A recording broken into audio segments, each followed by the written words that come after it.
Hello everyone, welcome to Nazia forum.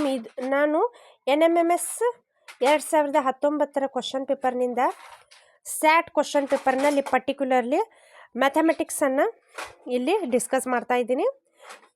Old question ಪೇಪರ್ನಲ್ಲಿ mathematics ಯಾವ್ಯಾವ ಕ್ವಶನ್ಸನ್ನು ಕೇಳಿದ್ದಾರೆ, ಯಾವ ರೀತಿ ಕ್ವಶನ್ಸ್ಗಳು ರೇಸ್ ಆಗ್ತವೆ ಅನ್ನೋದನ್ನು ಒಂದು ಐಡಿಯಾ ಬರೋ ಸಲುವಾಗಿ ಇಲ್ಲಿ ನಾನು ಕ್ವಶನ್ಸನ್ನು ಡಿಸ್ಕಸ್ ಮಾಡ್ತೀನಿ. ನೋಡಿ, ಫಸ್ಟ್ ಒಂದು ಸಮಬಾಹು ತ್ರಿಭುಜದ ಸುತ್ತಳತೆ 45 ಸೆಂಟಿಮೀಟರ್ ಆಗಿದೆ. ಅದರ ಪ್ರತಿ ಬಾಹುವಿನ ಉದ್ದ ಎಷ್ಟು ಅಂತ ಕೇಳ್ತಾರೆ.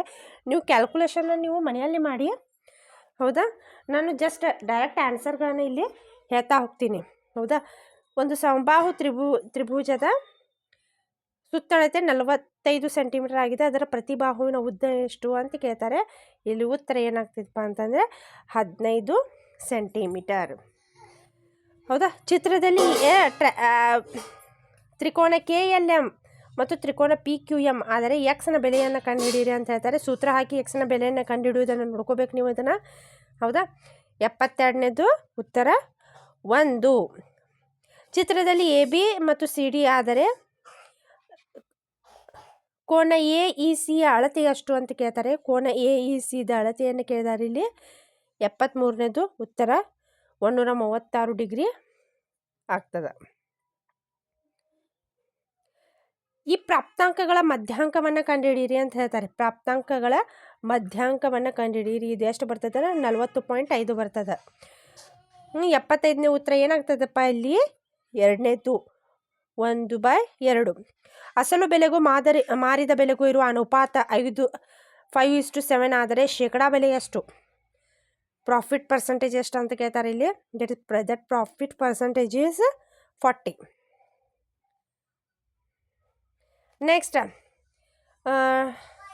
ಆ್ಯಂಗಲ್ AOB ಮತ್ತು ಆ್ಯಂಗಲ್ DEFಗಳು ಚಿತ್ರದಲ್ಲಿ ಯಾವ ಕೋನಗಳು ಅಂತ ಇಲ್ಲಿ ಕ್ವಶನ್ಸನ್ನು ರೇಸ್ ಮಾಡಿದ್ದಾರೆ. ಇಲ್ಲಿ ದಟ್ ಈಸ್ ಪರಿಪೂರಕ ಕೋನಗಳು.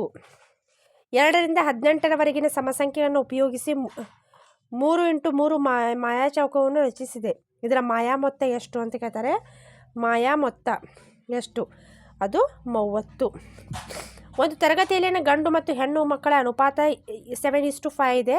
ಗಂಡು ಮಕ್ಕಳ ಸಂಖ್ಯೆಯು ಹೆಣ್ಣು ಮಕ್ಕಳ ಸಂಖ್ಯೆಯಿಂದ 8 ಹೆಚ್ಚಾಗಿದ್ದರೆ ಆ ತರಗತಿಯಲ್ಲಿನ ಒಟ್ಟು ವಿದ್ಯಾರ್ಥಿಗಳ ಸಂಖ್ಯೆ ಎಷ್ಟು ಅಂತ ಕೇಳ್ತಾರೆ.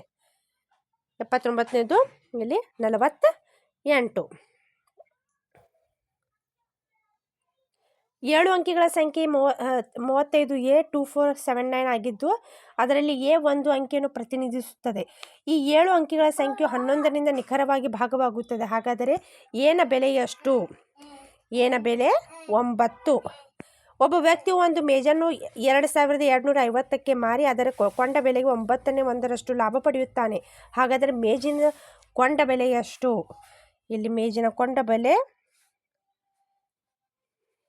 2225.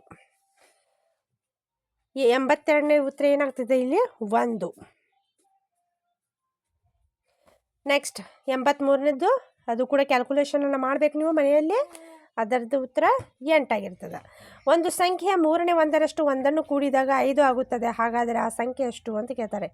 ಅದು 12. 85ನೇ ಉತ್ತರ 3. ಚಿತ್ರದಲ್ಲಿ ಎಕ್ಸ್ನ ಬೆಲೆಯನ್ನು ಕಂಡುಹಿಡಿಯಿರಿ ಅಂತ ಹೇಳ್ತಾರೆ. ಎಕ್ಸ್ನ ಬೆಲೆ ಏನಾಗಿರ್ತೈತಿ? ಇಲ್ಲಿ 120 ಡಿಗ್ರಿ. ಚಿತ್ರದಲ್ಲಿ AB ಮತ್ತು CD ಮತ್ತು EF ಆದರೆ ಎಕ್ಸ್ನ ಬೆಲೆಯನ್ನು ಕಂಡುಹಿಡಿಯಿರಿ ಅಂತ ಹೇಳ್ತಾರೆ. 87 105. ಕೇವಲ ಧನಾತ್ಮಕ ಬೆಲೆಗಳನ್ನು ಪರಿಗಣಿಸಿದಾಗ ಕೊಟ್ಟಿರುವ ಅಂಕಿಯ ಬೆಲೆ ಎಷ್ಟು ಅಂತ ಕೇಳ್ತಾರೆ. ಇಲ್ಲಿ ಉತ್ತರ 6. ಅಪವರ್ತನದಲ್ಲಿ ಒಂದು ಕ್ವಶನನ್ನು ಕೇಳಿದ್ದಾರೆ. ಇಲ್ಲಿ ಅಪವರ್ತನ ಏನಾಗ್ತದೆ? 3ನೇದು, ಹೌದಾ. ನೆಕ್ಸ್ಟ್ ಲಾಸ್ಟ್ ಒನ್, ಎಕ್ಸ್ ಬೆಲೆಯನ್ನು ಧನಾತ್ಮಕ ಬೆಲೆಯನ್ನು ತೆಗೆದುಕೊಳ್ಳಿ ಅಂತ ಕೇಳ್ತಾರೆ. ಇಲ್ಲಿ 90ನೇ ಉತ್ತರ 10, ಹೌದಾ. ಇದಿಷ್ಟು ಮ್ಯಾಥ್ಸ್ನಲ್ಲಿ ಬರುವಂತಹ ಕ್ವಶನ್ಸ್ಗಳು. ಇವೇ ಬರ್ತಾವಂತೆ ಇಲ್ಲ, ಬಟ್ ಈ ಟೈಪ್ನಲ್ಲಿ ಕ್ವಶನ್ಸ್ಗಳನ್ನ ಅವರು ಕೇಳ್ತಾರೆ ಮ್ಯಾಥಮೆಟಿಕ್ಸ್ನಲ್ಲಿ, ಹೌದಾ. ಸೊ ನಿಮಗೆ ಒಂದು ಸ್ವಲ್ಪ ಐಡಿಯಾ ಬರ್ತದ ಅಂತ ಹೇಳಿ ನಾನು ಈ ಕ್ವಶನ್ಸ್ಗಳನ್ನ ಇಲ್ಲಿ ನಿಮಗಾಗಿ ತಂದಿದ್ದೇನೆ.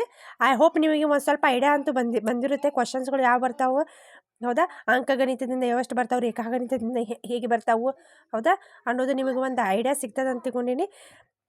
ವಿಡಿಯೋ ಇಷ್ಟವಾದರೆ ದಯಮಾಡಿ ಸಬ್ಸ್ಕ್ರೈಬ್ ಮಾಡಿ, ಲೈಕ್ ಮಾಡಿ ಮತ್ತು ಶೇರ್ ಮಾಡಿ. ಧನ್ಯವಾದಗಳು.